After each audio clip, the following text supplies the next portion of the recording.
Hello everyone, स्वागत है आप सभी का एग्जाम गुरु यूट्यूब चैनल में।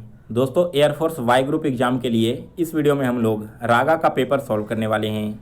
टोटल 30 क्वेश्चंस आपको करवाऊंगा, तो हमारे साथ आप भी सारे क्वेश्चंस को सॉल्व करते चलना और वीडियो के लास्ट में हमें बताना कि आपका 30 में से टोटल कितना स्कोर आया है।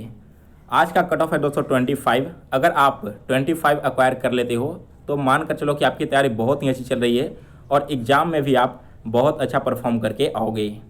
और साथ में दोस्तों, अगर आप इस मॉक टेस्ट का पीडीएफ डाउनलोड करना चाहते हो तो पीडीएफ आपको टेलीग्राम चैनल पर मिलेगा। टेलीग्राम चैनल का लिंक मैंने वीडियो के डिस्क्रिप्शन बॉक्स में दे रखा है।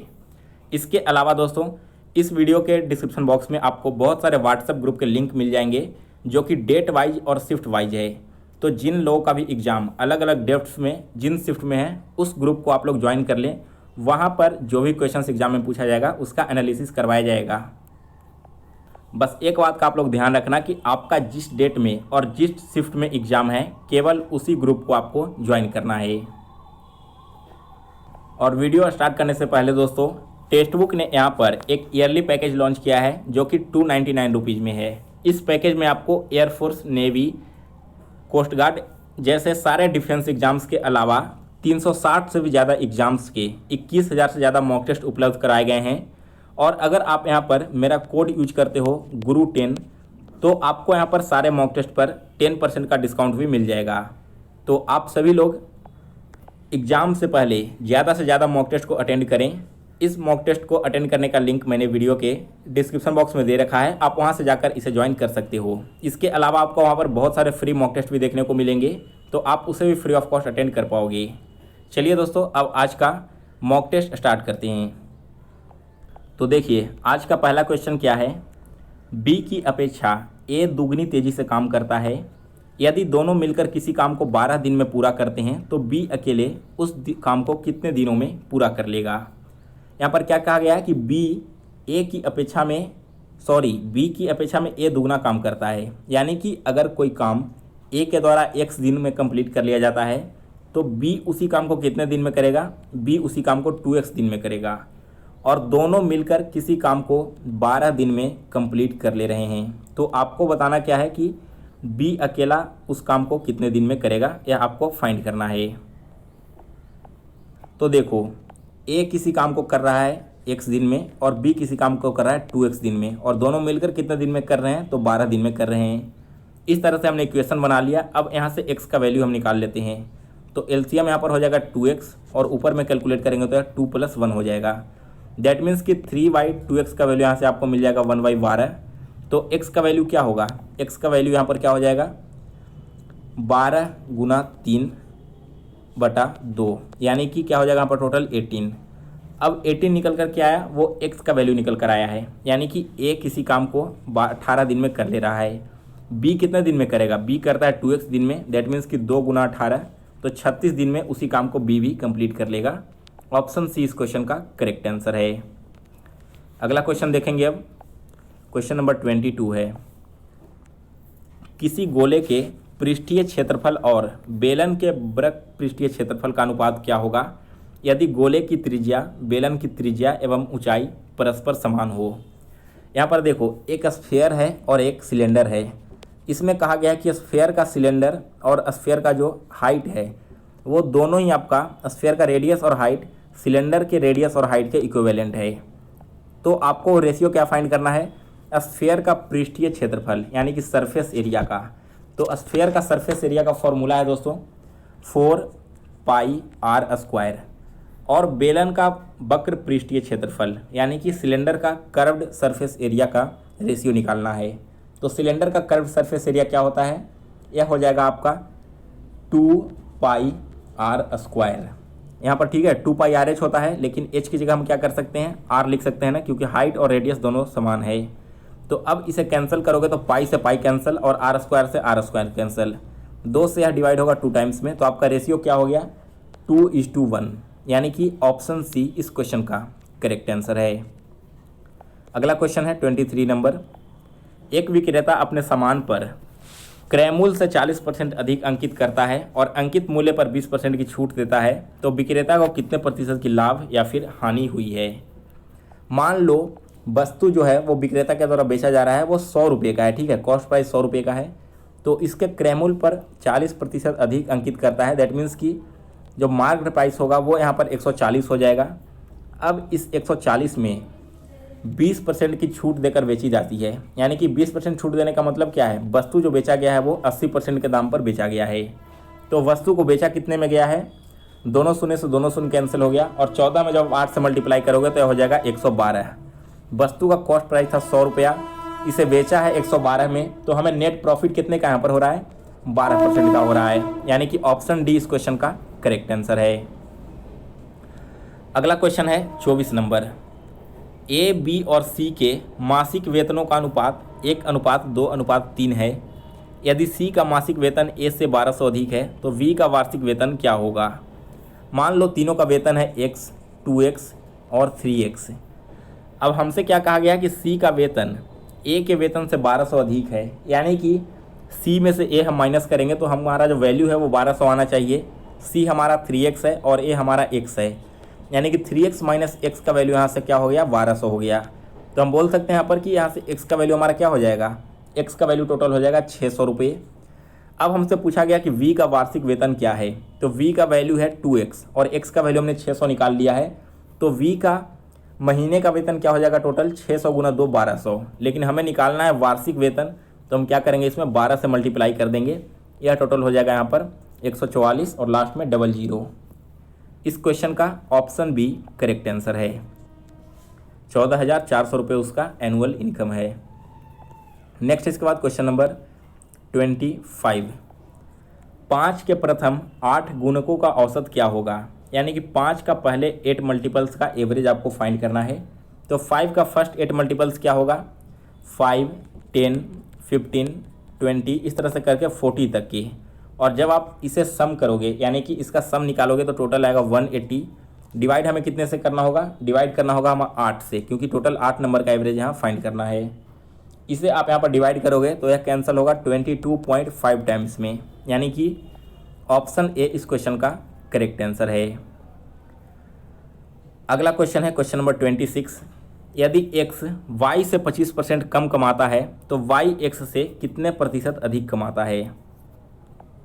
तो देखो, मान लो कि y यहाँ पर टोटल कितना इनकम कर रहा है, y का इनकम है 100 रुपये, तो x जो है y से 25% कम, दैट मीन्स कि x का इनकम क्या होगा, 75 रुपया हो जाएगा।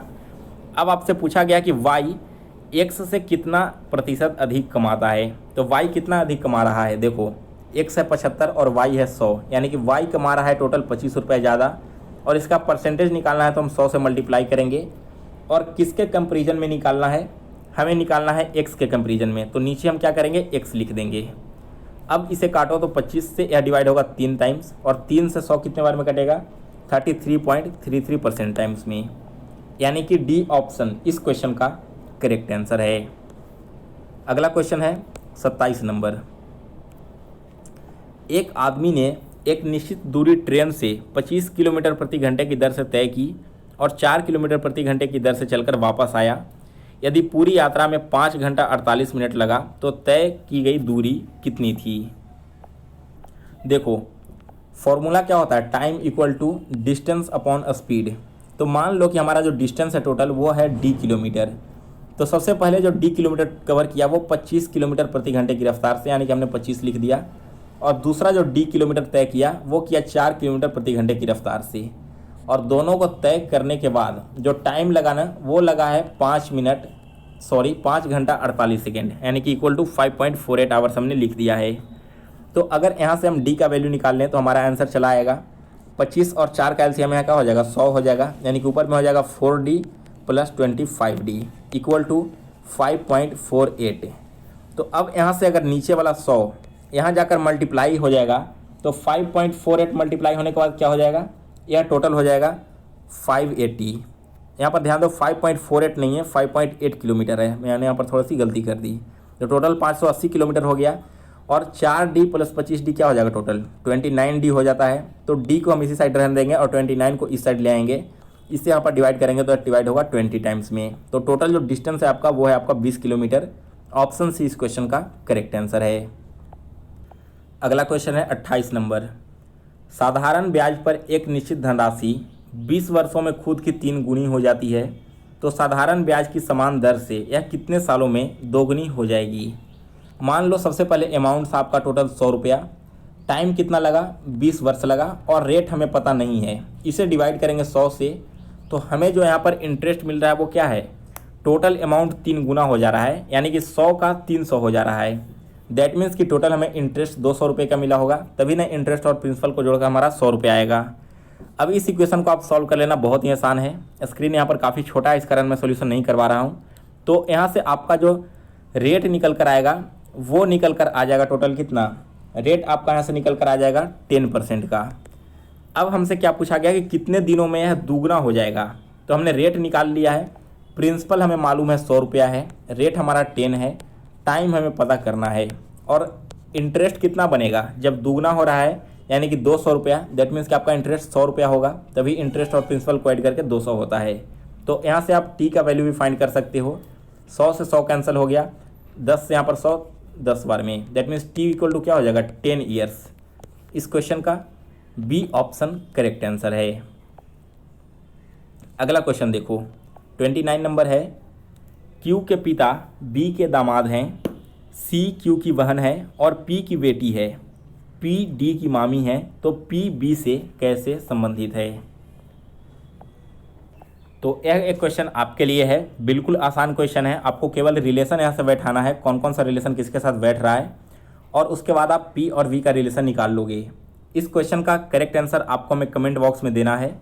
आपके हिंट के लिए मैं बता दूं कि ऑप्शन ए और सी इस क्वेश्चन में सही नहीं है, यानी क्या तो ऑप्शन आपको बी करेक्ट होगा या डी होगा। आप सभी लोग वीडियो को अभी रोकिए, इस क्वेश्चन को जल्दी से सॉल्व कीजिए और सभी लोग कमेंट बॉक्स में बताइएगा इस क्वेश्चन का करेक्ट आंसर है। चलिए आगे बढ़ते हैं, अगला क्वेश्चन देख लेते हैं। 30 नंबर, दी गई जोड़ी के समान रूप में रिश्ता न दर्शाने वाले विकल्प का चयन करें। देखो, जैसे आगे की ओर संबंधित है पीछे की ओर से, उसी प्रकार से इनमें से कौन सा एक ऑप्शन है जो संबंधित नहीं रखता है, यानी गलत दिया हुआ है। तो देखो, आशा और निराशा बिल्कुल एक दूसरे के अपोजिट है, यानी कि यह तो सही है। प्यार और घृणा भी एक दूसरे का अपोजिट है, और हल्का और गहरा भी एक दूसरे से अपोजिट है। लेकिन गुस्सा और क्रोध दोनों एक ही फॉर्म है ना, सिनोनिम से दोनों, तो इसलिए सी ऑप्शन इस क्वेश्चन का करेक्ट आंसर है। अगला क्वेश्चन देखिए, question number 31। Mango, lemon and melon are fruits को इस प्रकार से लिखा जाता है। Mango and lemon are yellow के ऐसे लिखा जाता है, तो मेलन इज ग्रीन को इस तरह से लिखा जा रहा है, तो मेलन के लिए कौन सा अंक दर्शाया जाएगा। देखिए दोस्तों, जब भी ऐसे क्वेश्चन आए ना, तो सबसे पहले आपको देखना है कि आपसे पूछा क्या गया है। आपसे पूछा गया मेलन का कोड क्या होगा। अब ऊपर आना और देखना कि मेलन कहाँ कहाँ रिपीट किया गया है। तो सबसे पहले आपको पहले वाले लाइन में मिल जाएगा मेलन रिपीट किया हुआ। इसके बाद अगर दूसरे वाले लाइन को देखोगे तो यहाँ पर मेलन नहीं है, यानी कि हमें इस लाइन से अब कोई मतलब अभी नहीं है। तीसरे वाले लाइन को देखो तो मेलन इज ग्रीन, यहाँ पर भी आपको मेलन देखने को मिल जा रहा है। अब आपको पता चल चुका है कि फर्स्ट वाले लाइन में और लास्ट वाले लाइन में, इन्हीं दोनों लाइन में मेलन यूज किया गया है और मेलन का कोड यूज किया गया है। तो आपको जो अगला स्टेप यहाँ पर देखना है वो यह है कि मेलन के अलावा और भी कोई ऐसा वर्ड है क्या जो दोनों में कॉमन मिल रहा है। अगर नहीं मिल रहा है तब तो आपका क्वेश्चन बिल्कुल आसान हो जाएगा, लेकिन अगर कोई कॉमन मिल जाता है तब आपको फिर से सेकेंड वाले लाइन से कंपेयर करना होगा। लेकिन यहाँ पर ध्यान दोगे तो mango, lemon and melon are fruits, जो कि यहाँ पर कहीं पर भी रिपीट नहीं हुआ है, केवल और केवल मेलन ही रिपीट हो रहा है। तो आपको क्या देखना होगा, इसके कोड और इसके कोड में जो नंबर आपको कॉमन दिखे वही आपका आंसर हो जाएगा। इसमें आपको 5 दिख रहा है और इसमें भी 5 है ना, दैट मीन्स कि 5 ही आपका करेक्ट आंसर है, ऑप्शन ए। नेक्स्ट है क्वेश्चन नंबर 32। यदि हाउसेस को इस प्रकार लिखते हैं तो डायरी को कैसे लिखेंगे। देखो कैसे लिखा जा रहा है, एच में से अगर आप 1 माइनस कर दोगे तो आपको जी मिल जाएगा, ओ में से अगर आप 1 माइनस कर दोगे तो आपको एन मिल जाएगा। उसी प्रकार यू में अगर आप 6 ऐड करते हो तो क्या आपको मिलेगा, ए मिलेगा। कैसे मिलेगा, यू के बाद क्या होता है, V W X Y Z और ए, छठे नंबर पर ए आता है। यानी कि पहले -1 हुआ, सॉरी यहाँ पर पहले -1 फिर -1 फिर +6। इसके बाद क्या हो रहा है, एस में अगर आप 6 फिर से ऐड करते हो तो आपको वाई मिलेगा, यानी कि फिर से यहाँ पर +6 हो रहा है। और इसके बाद क्या हो रहा है, ई में अगर आप 1 माइनस करोगे तो आपको डी मिलेगा, और एस में अगर आप 1 माइनस करोगे तो आपको आर मिलेगा। यानी कि पहले 2 को 1 माइनस करना है, फिर 2 ये 6 प्लस कर देना है। हमें फाइंड करना है डायरी का वर्ण, तो डी में से -1 करोगे तो आपको मिलेगा सी, आई में से जब आप -1 करोगे तो आपको मिलेगा एच, इसके बाद ए में अगर आप 6 ऐड करोगे तो आपको मिलेगा जी, और आर में अगर आप 6 ऐड करोगे तो आपको फिर से क्या मिल जाएगा एक्स। इसके बाद बचा वाई, तो वाई में सब आपको क्या करना है, 1 माइनस करना है, दैट मीन्स कि यहाँ पर आ जाएगा एक्स। यही आपका कोड है CHG XX। ऑप्शन सी इस क्वेश्चन का करेक्ट आंसर है। अगला क्वेश्चन है, अव्यवस्थित अक्षरों को पुनर्व्यवस्थित कर एक सार्थक शब्द बनाएं और फिर उनमें से भिन्न ज्ञात करें। यहाँ पर देखो आपको 2 स्टेप फॉलो करने हैं। सबसे पहले तो जो यहाँ पर अक्षर दिए गए हैं यानी कि लेटर्स दिए गए हैं, इसे एक सही वे में अरेंज करके आपको एक मीनिंगफुल वर्ड बनाना है, और फिर इन चारों वर्ड्स में से कोई एक वर्ड जो है वो अलग होगा, उसे आपको फाइंड करना है। पहले वाले में है ORIN, तो इसे हम क्या लिख सकते हैं, IRON, यानी कि आयरन बना सकते हैं पहले वाले को। दूसरे में है NADS, इसे हम क्या बना सकते हैं, इसे बना सकते हैं सैंड। तीसरे में है POPCER। तो अब ध्यान दो, यहाँ पर आयरन की बात की जा रही है ना, यानी किसी मेटल की बात की जा रही है, तो इसे देखकर आपको बिल्कुल क्लियर पता चल जाएगा कि यह किसे डिनोट कर रहा है, या डिनोट कर रहा है आपका कॉपर को। और तीसरा है DLOG, दैट मीन्स यह क्या हो जाएगा, आपका गोल्ड हो जाएगा।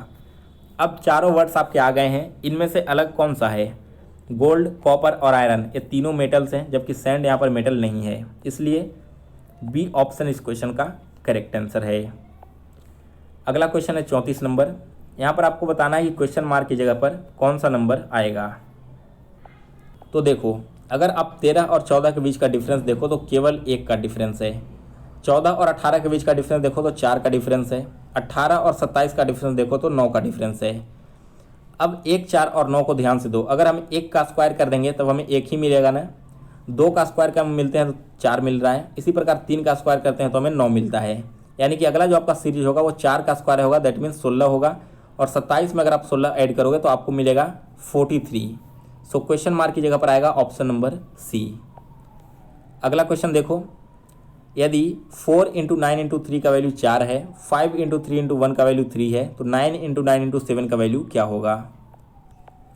तो देखना, 9, 4 और 3 है, इन तीनों को अंडर ब्रैकेट में ले लो, 4 + 9 + 3 ऐड करोगे तो आपको क्या मिलेगा, 9 + 4 13 और 13 + 3 16, और अंडर रूट 16 का वैल्यू क्या होता है, 4 होता है, जो कि इसका कोडवर्ड लिखा गया है।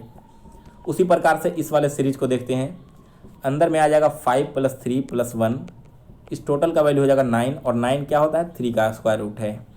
तो हम क्या करेंगे, 9 + 9 + 7 तीनों को ऐड कर देंगे, ऐड करने पर हमें मिलेगा 25, और 25 किसका स्क्वायर रूट है, यह स्क्वायर रूट है 5 का, इसलिए इस क्वेश्चन का ऑप्शन एक करेक्ट आंसर है 5। अगला क्वेश्चन देखो 36 नंबर। कंप्यूटर शब्दजाल में रैम का संदर्भ किससे है। रैम का फुल फॉर्म है दोस्तों रैंडम एक्सेस मेमोरी, यानी कि डी ऑप्शन करेक्ट आंसर है। 37 क्वेश्चन है, लोकसभा के लिए चुनाव लड़ने के लिए इच्छुक व्यक्ति की न्यूनतम आयु क्या होना चाहिए। लोकसभा में चुनाव लड़ने के लिए मिनिमम एज रखा गया 25 ईयर्स, यानी कि बी ऑप्शन करेक्ट आंसर है। 38 क्वेश्चन है, राजा हर्षवर्धन के दरबारी कवि कौन थे। दोस्तों इनका नाम था बाणभट्ट, यानी कि ऑप्शन बी करेक्ट आंसर है। 39 क्वेश्चन है, संगमरमर चट्टानों की किस श्रेणी में आता है। दोस्तों संगमरमर जो है वो आता है कायांतरित चट्टानों की श्रेणी में, यानी कि सी ऑप्शन इस क्वेश्चन का करेक्ट आंसर है। और यह कायांतरित चट्टान क्या होते हैं, जो टेम्परेचर एवं प्रेशर के कारण से जिनका निर्माण होता है ना, जिस तरह के रॉक्स का, उसे हम बोलते हैं कायांतरित चट्टान। 40 क्वेश्चन है, निम्नलिखित में से कौन सा उत्पादन संघ का उदाहरण है, यानी कि कार्टेल का उदाहरण आपको बताना है। तो यह है दोस्तों आपका पेट्रोलियम निर्यातक देशों का संगठन। अगला क्वेश्चन है 41 नंबर, जर्मनी की मुद्रा क्या है। यहाँ की मुद्रा है दोस्तों यूरो, यानी कि बी ऑप्शन इस क्वेश्चन का करेक्ट आंसर है। अगला क्वेश्चन है 42 नंबर, पास आती हुई रेलगाड़ी की सीटी की आवृत्ति या तीक्ष्णता बढ़ती जाती है, ऐसा किस परिघटना के कारण होता है। यानी कि जब कोई रेलगाड़ी आती है तो उसकी फ्रीक्वेंसी बहुत ज़्यादा हाई होती जाती है जैसे जैसे वो रेलगाड़ी हमारे नज़दीक आती है। तो यह होता है दोस्तों आपका डॉपलर इफेक्ट के कारण से, बी ऑप्शन इस क्वेश्चन का करेक्ट आंसर है। वीडियो में आगे बढ़ने से पहले दोस्तों, एयरफोर्स, नेवी और कोस्ट गार्ड एग्जाम 2021 के लिए जीके का एक कंप्लीट ई बुक तैयार किया गया है। इस ई बुक में आपको 10,000 से भी ज़्यादा जीके के क्वेश्चन देखने को मिल जाएंगे। यहाँ पर जो भी क्वेश्चन इंक्लूड किए गए वो सारे के सारे इंपॉर्टेंट हैं और आपके एग्जाम में पूछे जाएंगे, ऐसे ही क्वेश्चन यहाँ पर आपको देखने को मिलेंगे। लास्ट में दोस्तों आपको एयरफोर्स ने पिछले 2 सालों में जो क्वेश्चन पूछे हैं वो क्वेश्चन भी मैंने इंक्लूड कर दिया है और इस ई बुक को परचेज करने का लिंक मैंने वीडियो के डिस्क्रिप्शन बॉक्स में दे रखा है, तो आप सभी लोग वीडियो देखने के बाद वहाँ से इसे डाउनलोड कर लेना। चलिए अब आगे बढ़ते हैं, देखते हैं अगला क्वेश्चन। तो देखिए क्वेश्चन नंबर 43 है, नीचे दिए गए विकल्पों में से लुप्त संख्या का चयन करिए। 9, 6, 45 कैसे बन रहा है उस चीज़ को समझिए। 9 का स्क्वायर निकालेंगे तो क्या होगा, आपका 81 हो जाएगा।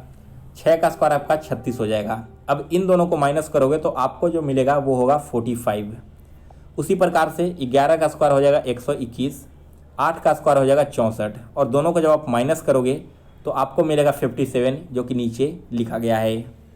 दैट मीन्स कि अगर हम 8 का स्क्वायर निकाले तो 64 और 3 का स्क्वायर निकाले तो 9 और दोनों को जब आप माइनस करोगे तो 55 आएगा, यानी कि क्वेश्चन मार्क की जगह पर आपका आएगा ऑप्शन नंबर बी 55।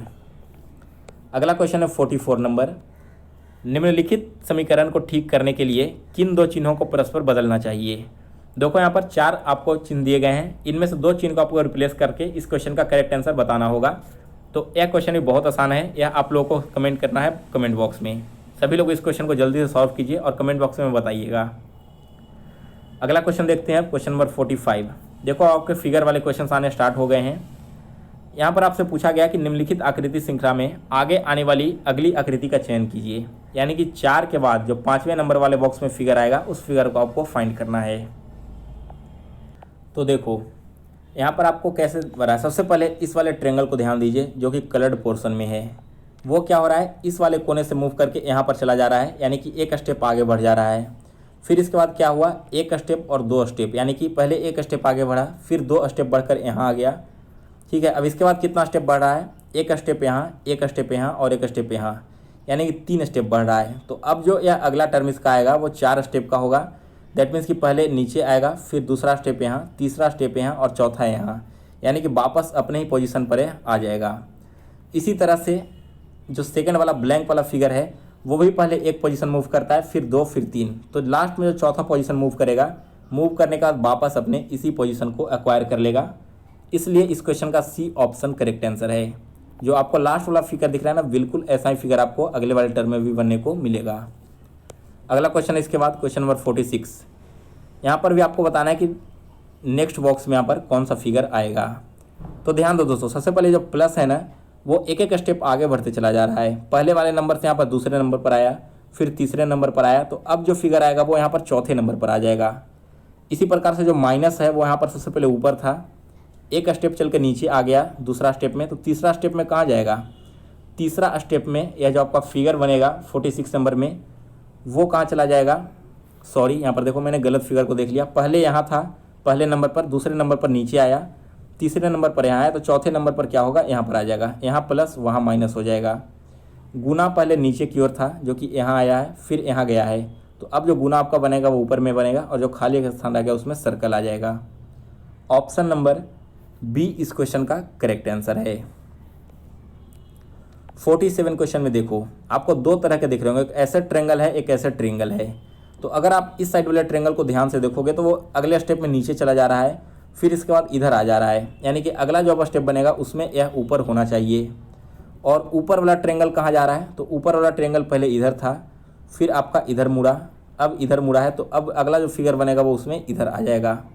और जो डॉट है वो पहले नीचे था, अगले वाले फिगर में ऊपर आया, फिर यहाँ पर नीचे है, तो अब जो फिगर बनेगा इसमें आपका डॉट ऊपर की ओर आएगा। 47 क्वेश्चन का ऑप्शन सी करेक्ट आंसर है। 48 क्वेश्चन है, यहाँ पर भी आपको बताना है खाली पोजीशन पर कौन सा नंबर आएगा।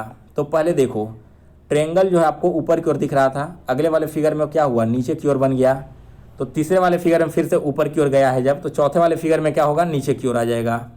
और यहाँ पर देखो ऊपर में आपको मल्टीप्लाई दिख रहा था इस कोने पर, जो कि इस कोने पर चला गया है, तो यहाँ पर जो स्टार है वो स्टार अब इस कोने पर आ जाएगा और जो प्लस है वो आपके इसके इस साइड में आ जाएगा। इसलिए इस क्वेश्चन का ऑप्शन बी करेक्ट आंसर है। स्टार ऊपर में है, मल्टीप्लाई नीचे है और ट्रायंगल यहाँ पर पलटा हुआ है। 49 क्वेश्चन में देखो यहाँ पर आपको बताना है कि अगले आकृति में कौन सा फिगर आएगा। तो ध्यान दोगे यहाँ पर, तो आपको यहाँ पर 2 बॉक्स दिख रहे होंगे, 1 और 2। इसमें आपको 3 बॉक्स दिख रहे होंगे और इसमें आपको 4 बॉक्स दिख रहे हैं। यानी कि अगला जो ट्रायंगल बनेगा इसमें टोटल 5 बॉक्स होना चाहिए। और फिगर को देखोगे ध्यान से तो 5 बॉक्स किस में है, टोटल 5 बॉक्स इसमें है, 1 2 3 4 5। तो यही इस क्वेश्चन का करेक्ट आंसर है। अगला क्वेश्चन है क्वेश्चन नंबर 50। यहाँ पर भी आपको ऑड फाइंड करना है, यानी कि 4 में से कौन सा एक अलग है। तो बिल्कुल ईजी है। आप जो डॉट देख रहे हो ना, डॉट जो है वहाँ पर लाइन के बीच कोने में सटा हुआ है, फर्स्ट वाले में, सेकंड वाले में और थर्ड वाले में। लेकिन फोर्थ वाले में ऐसा नहीं है। फोर्थ वाले में आपका डॉट थोड़ा बाहर के साइड में निकला हुआ है, इसलिए डी ऑप्शन इस क्वेश्चन का करेक्ट आंसर है। यह बाकी सबसे अलग है। सो गाइज, आज का मॉक टेस्ट समाप्त हुआ। अगर आपको वीडियो पसंद आया हो तो इस वीडियो को लाइक और शेयर कर दें और जल्दी से कमेंट करके हमें बताइए कि आज आपने टोटल कितना स्कोर किया है। और जितने भी नए स्टूडेंट हैं उनसे एक छोटी सी रिक्वेस्ट है कि आप चैनल को सब्सक्राइब कर बेल नोटिफिकेशन को ऑन कर लें, जिससे आगे आने वाली हर एक वीडियो की नोटिफिकेशन आप तक पहुंचती रहे।